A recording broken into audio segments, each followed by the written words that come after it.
Já estamos de volta e agora vamos falar de um assunto muito sério, muito importante. Nós estamos em setembro, né? E neste mês a campanha Setembro Amarelo acontece. E ela tem o objetivo, gente, de valorizar a vida e prevenir o suicídio.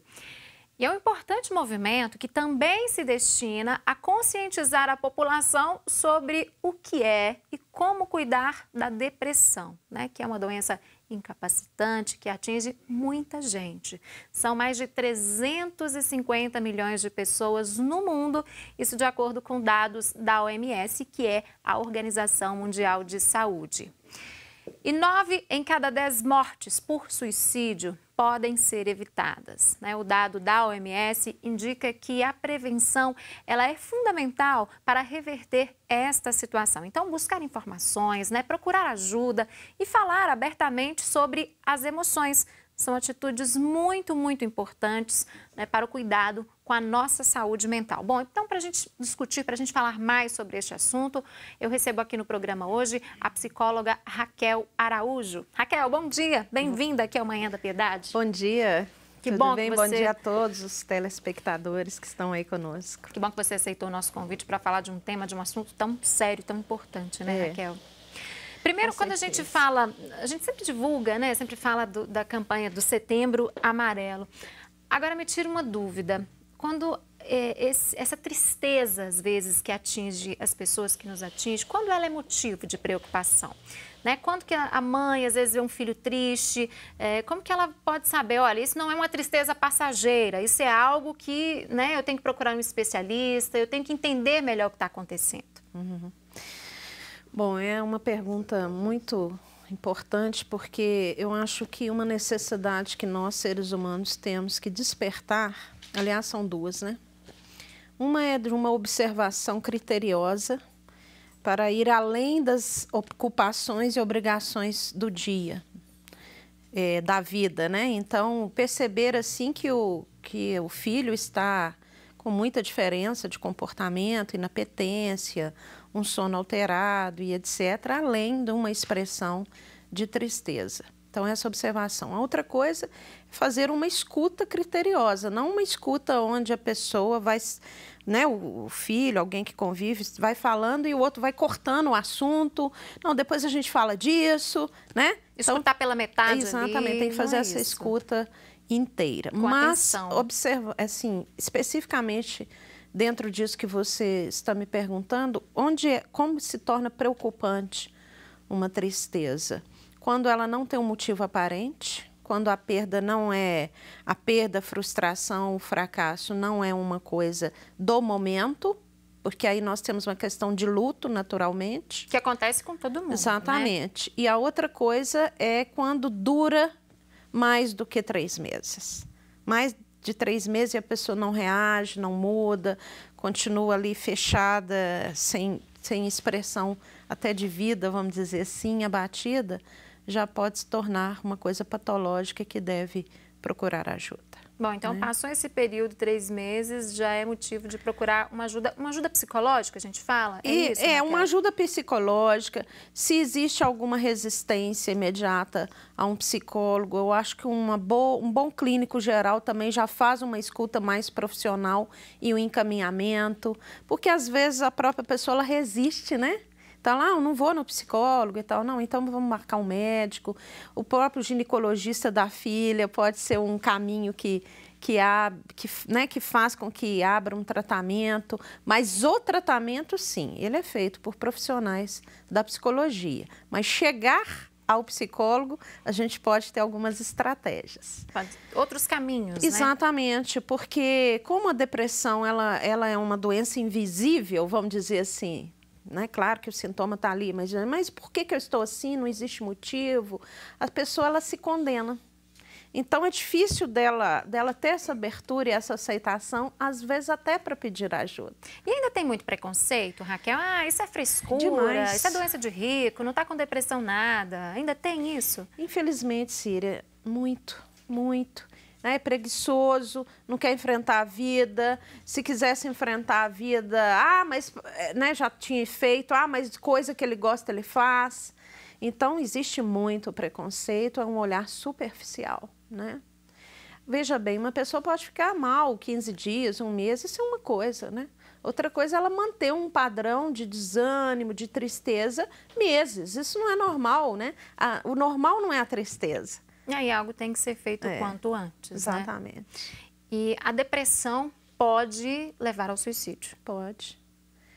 Na verdade, assim, essa questão do autoextermínio, ela vai contra a natureza, né? Porque naturalmente nós, até como seres biológicos, a gente tem essa pulsão de sobrevivência. A espécie sempre vai querer sobreviver. Então, não é o natural o autoextermínio. Então, obviamente, se o autoextermínio ele está como um elemento de possibilidade, tem algum fator adoecedor e, em geral, é uma depressão.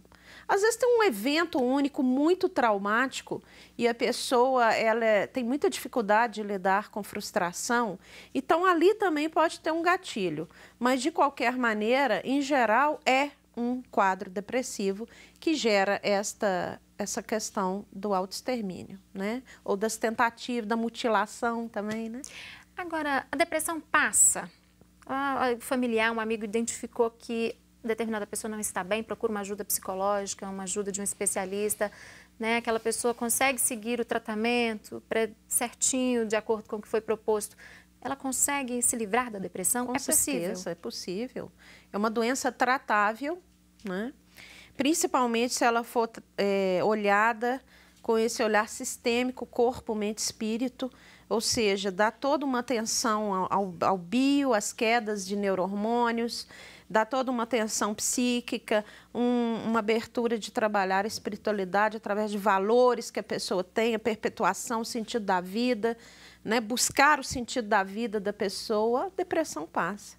Né? É possível, sim. Demais, assim, né? São muitos anos de clínica ajudando muitas pessoas. E eu também tive, né? Aos 19 anos.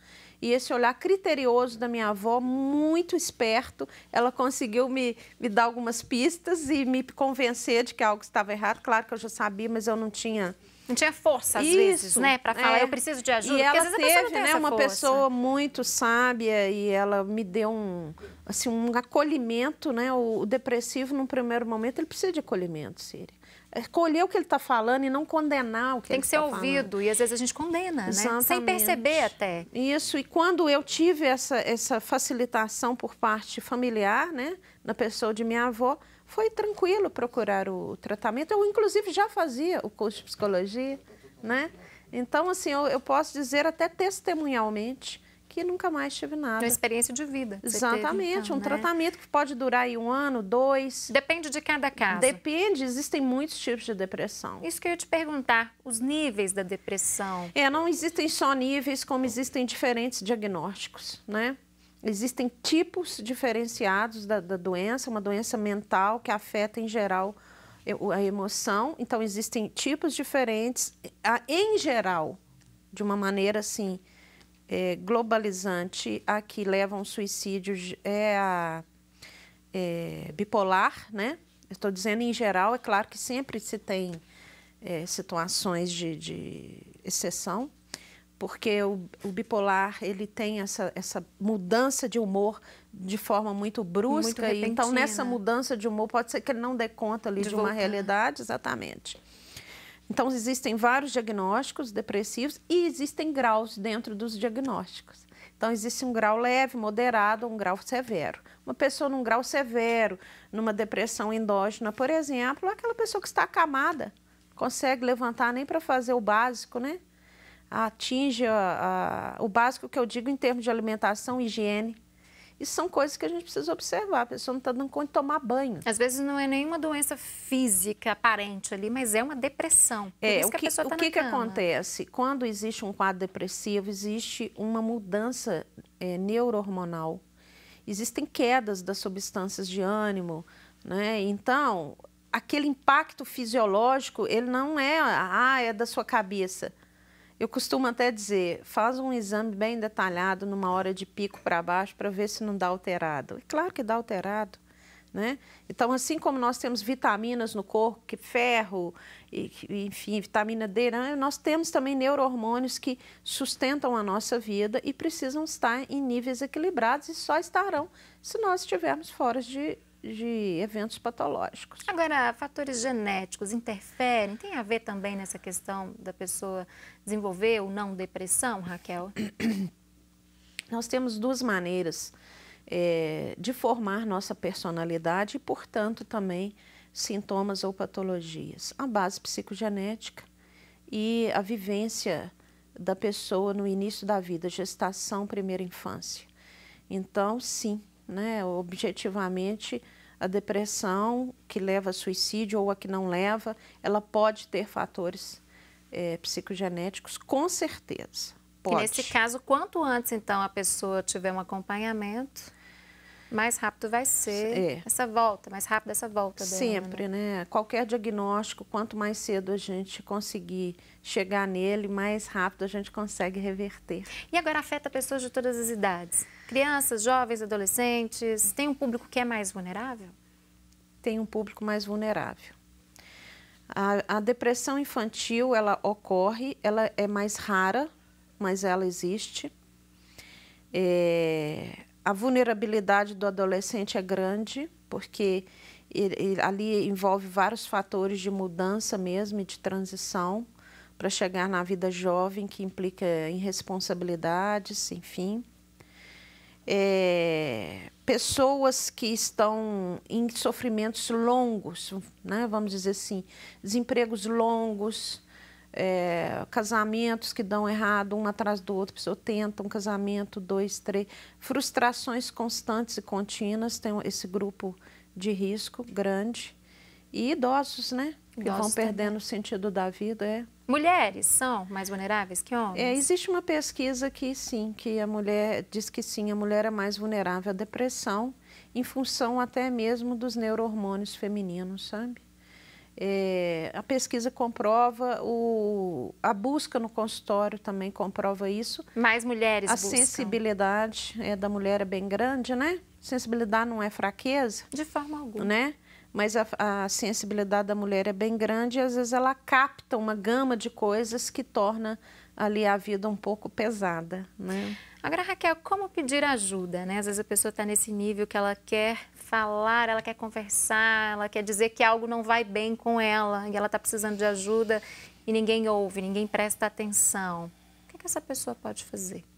Círia, eu queria falar sobre isso e, se me permite, eu quero falar uma outra preocupação que eu tenho mais ainda, que é daqueles que não se permitem pedir ajuda, né? Mas vamos que é mais preocupante ainda, mais preocupante. Vamos à sua pergunta. Se no âmbito familiar a pessoa não consegue ter uma abertura para ter essa partilha e falar o que está sentindo, o que está pensando, ela deve observar nos outros âmbitos da convivência dela. Sempre terá um amigo que é mais escutador, né? Que inventando uma palavra. Sempre terá talvez um professor mais humano que dá conta de escutá-lo e fazer o encaminhamento. Em último caso, já pode mesmo pedir para marcar um médico, que o médico vai fazer, em geral, vai saber fazer uma escuta sem julgamento, não é? Pelo menos é o papel profissional dele. Então, observar quem é a pessoa que teria condição de escutá-lo sem julgar e observar nos âmbitos da convivência dele. Da família? Não, acho que não. Não, amigos, pode ser. Não, professor, porque a gente sempre tem, né? Uma pessoa que você tem confiança também, a gente né? sempre tem uma rede de gente que participa de nossa vida.